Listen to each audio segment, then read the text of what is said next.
Greetings, my peoples, and welcome to another episode of Vinyl Douche ASMR.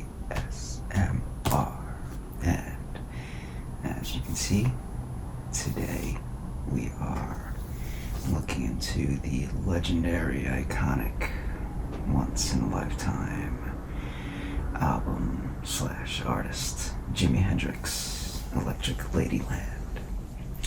So, we're not going to go too skin deep into Jimi Hendrix and the lore because, I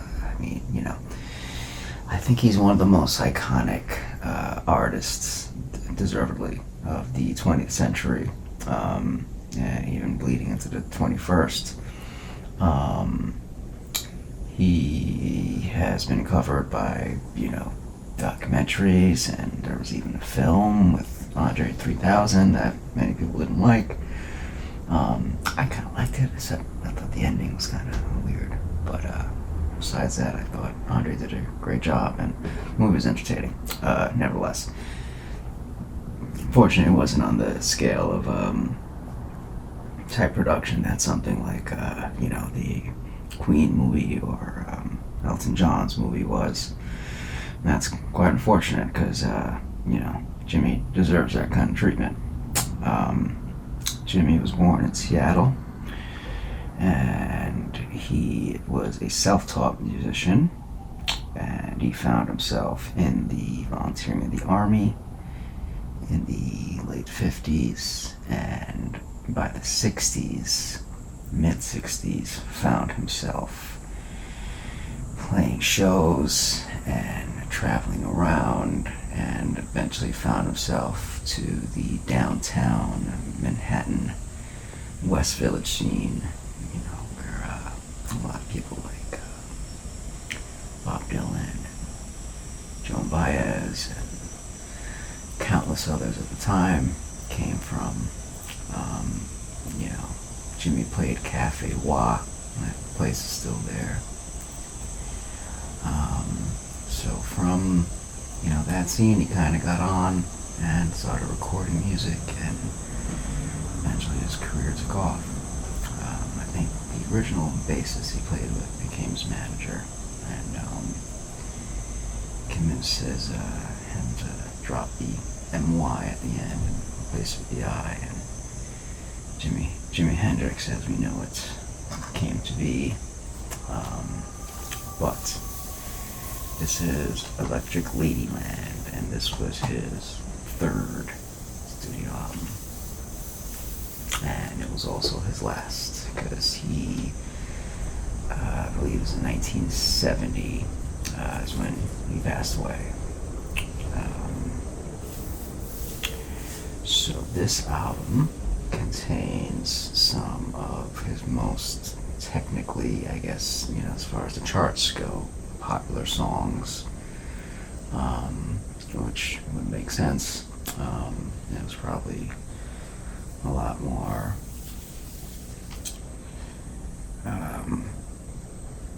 anticipated at that point, knowing who he was. He had already played Woodstock when this dropped.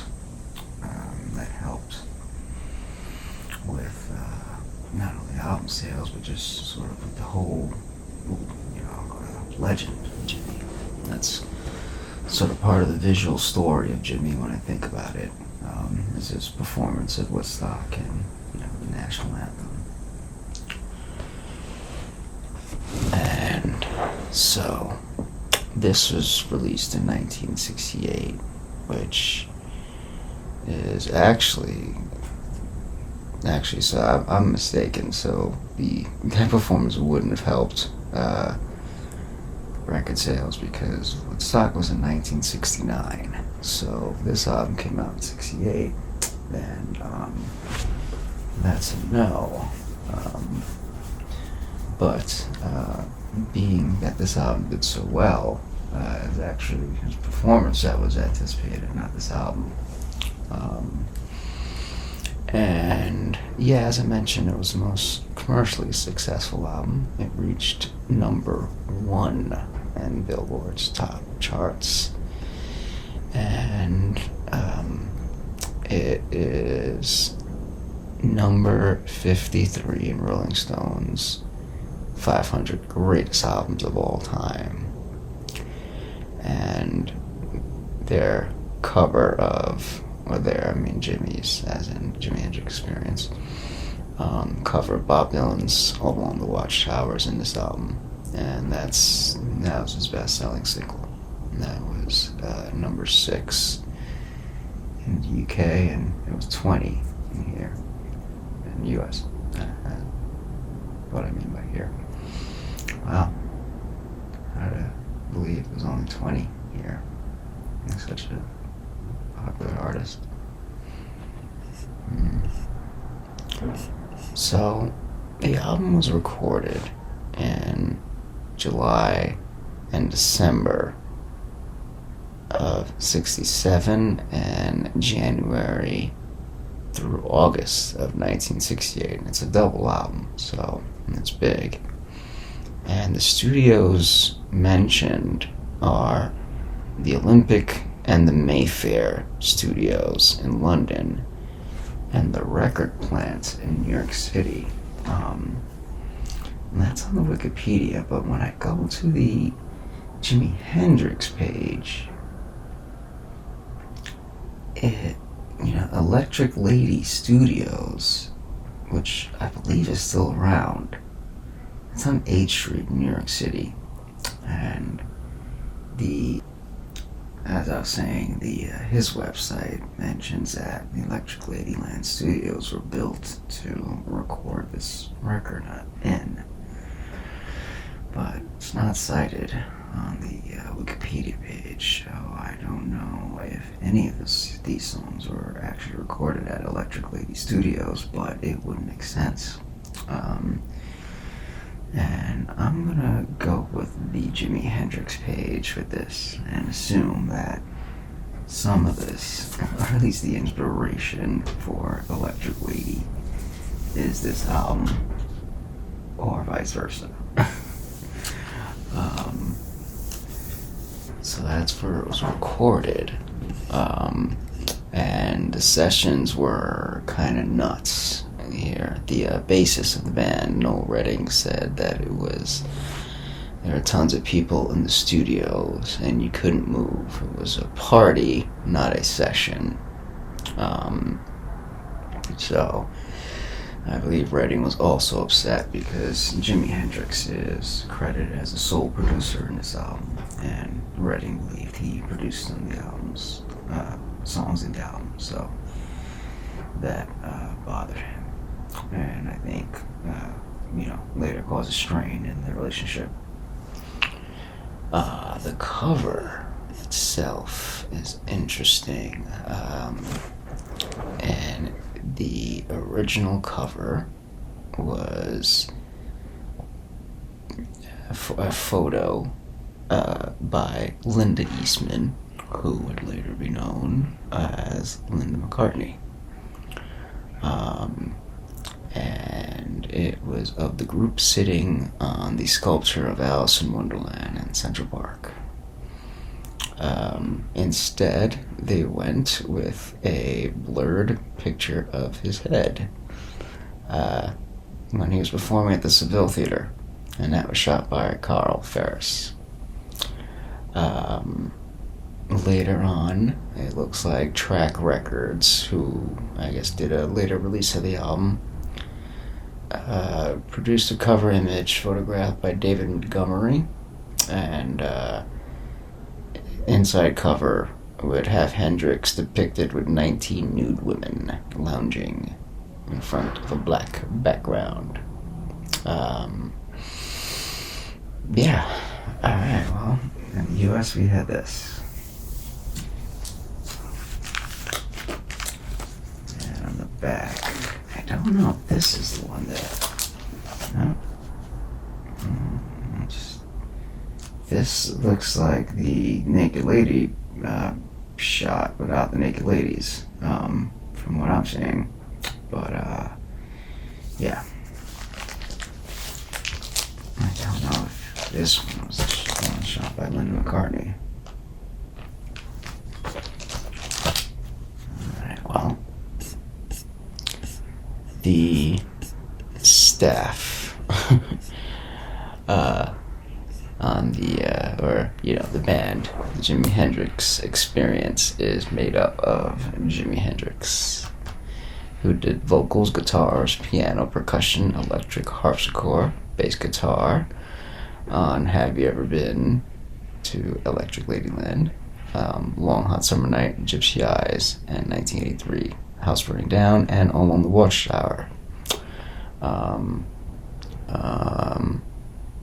Noel Redding, who is the official bassist of the group, also did background vocals on Crosstown Traffic, Little Miss Strange, Come On, Burning on the Midnight Lamp, and Voodoo Child. He also played the acoustic guitar and lead vocals on Little Miss Strange. Mitch Mitchell is the group's drummer, and he also did some percussion pieces, backing vocals on all the tracks except for Rainy Days, Dream Away, and Still Raining, Still Dreaming, and lead vocals on Little Miss Strange. So some additional musicians are worthy of note here. Jack Cassidy from Jefferson Airplane. He did bass guitar on Voodoo Child. And Steve Winwood from Traffic and his own solo career. He played the Hammond organ on Voodoo Child. And there are a lot of other additional musicians, but as I mentioned, production goes to Jimi Hendrix on this album. It's the first album that he got production credit for. And Carl Ferris is credited as a person who designed this. Carl Ferris and Ed Thrasher are the people getting credit for US cover design and US art direction.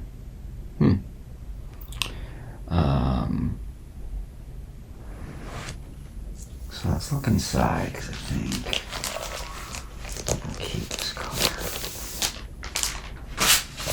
And I have to do some surgery on this. So here is the Jimi Hendrix Experience. I get a message from Jimmy.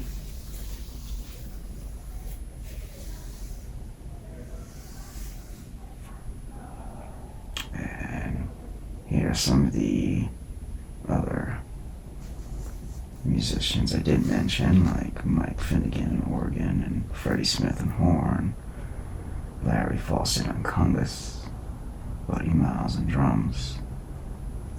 There's Jack Cassidy and Steve Winwood. Alright. Now maybe the US art, Ed Thrasher, US art direction, maybe that means this. No info on exactly who shot it back. Alright, let's look at the condition.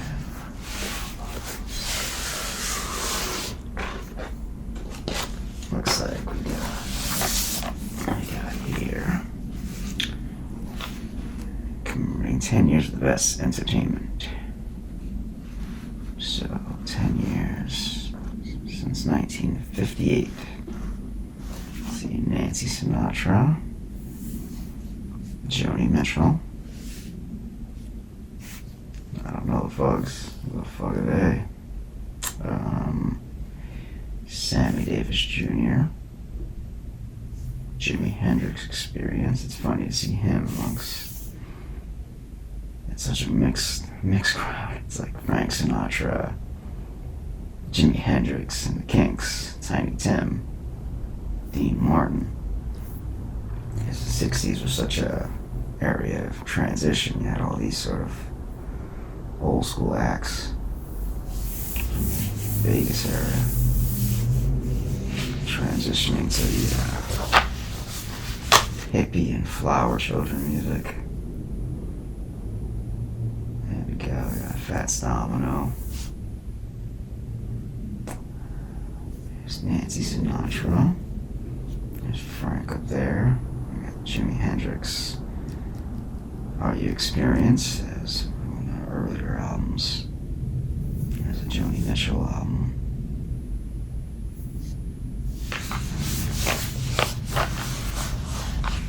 So I didn't go into like the style of this because it's so iconic, but I mean, it's like psychedelic pop, it's blues, it's jazz influences, clearly rock and roll.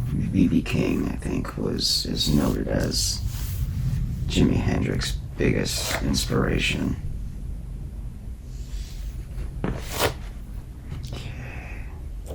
Alright, so side A, we have And the Gods Made Love. Side 2, Have You Ever Been to Electric Ladyland? Side 3 is Across Town Traffic. And side 4 is Voodoo Child. Which you can't think of Voodoo Child anymore without thinking about the NWO from the mid-90s. Oh, did I do this wrong? I did. So side D. Side A, side D. Oh man. Hold on. Get this all out, see if I can figure this out.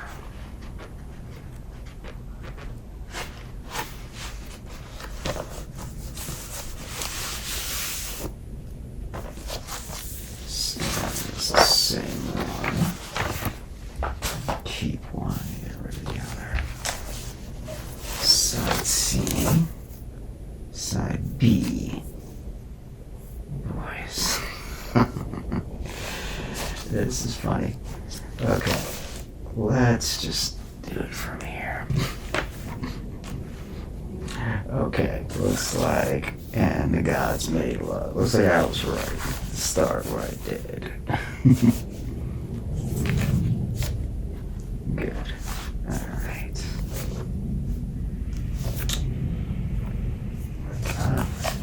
I wonder if this is a sticker error. I didn't listen to it. I didn't listen to it before I did this. But, I mean, it must be a sticker error, or I doubt people were expected to just keep jumping back and forth.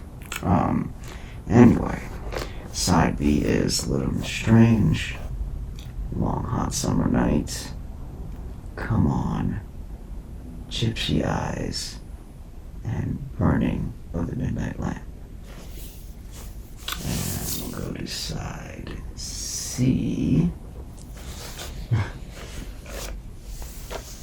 which is Rainy Day, Dream Away, 1983, Moon Turn the Tides, and the last song on the final studio album by Jimi Hendrix.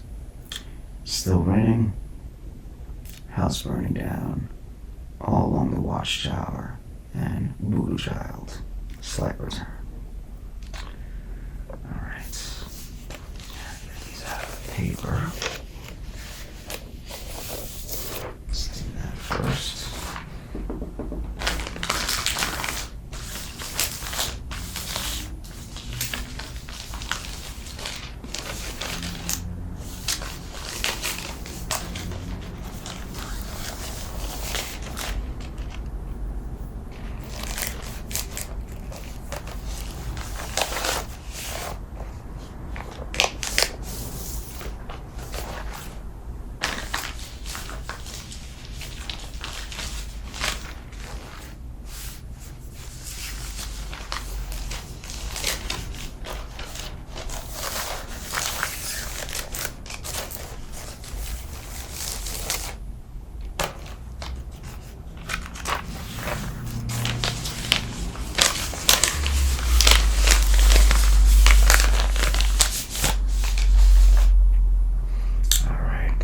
do some tape work on the album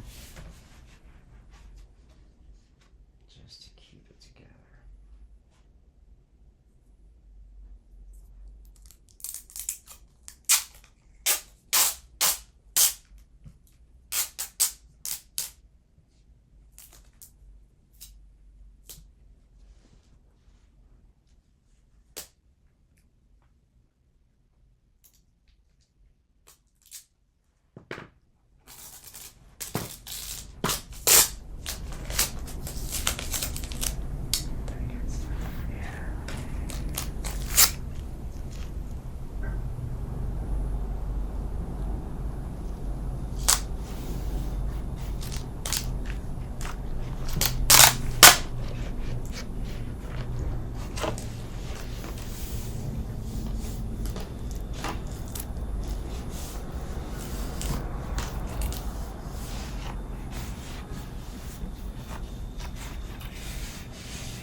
Pretty sure some of you, any like vinyl sort of purists are watching, like, oh god, you're ruining the outside.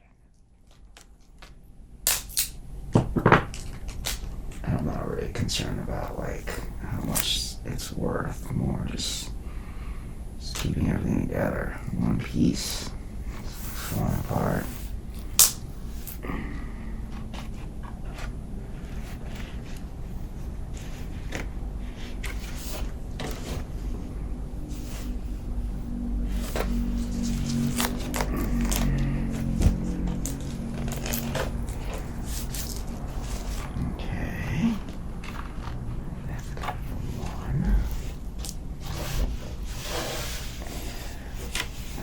Someone tried. These require that big pieces.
Original then. So side C and B and A and E. So I'll just do this.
I was pretty satisfied with the outside sleeves. I think I'll just keep that.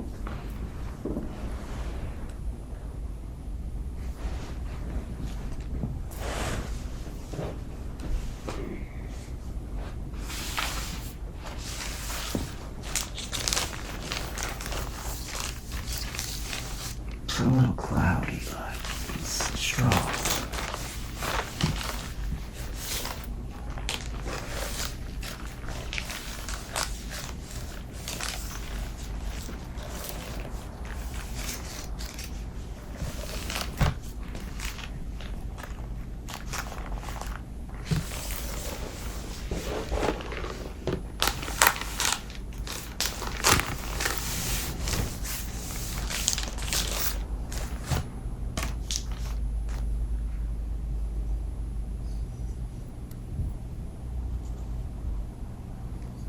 Okay, there we have it. It is 1968 Electric Ladyland by the Jimi Hendrix Experience. Thank you so much for watching. Please watch next time. I'm gonna go listen to these and get to the bottom of this side A, B, C, D stuff. Alright, see you next week.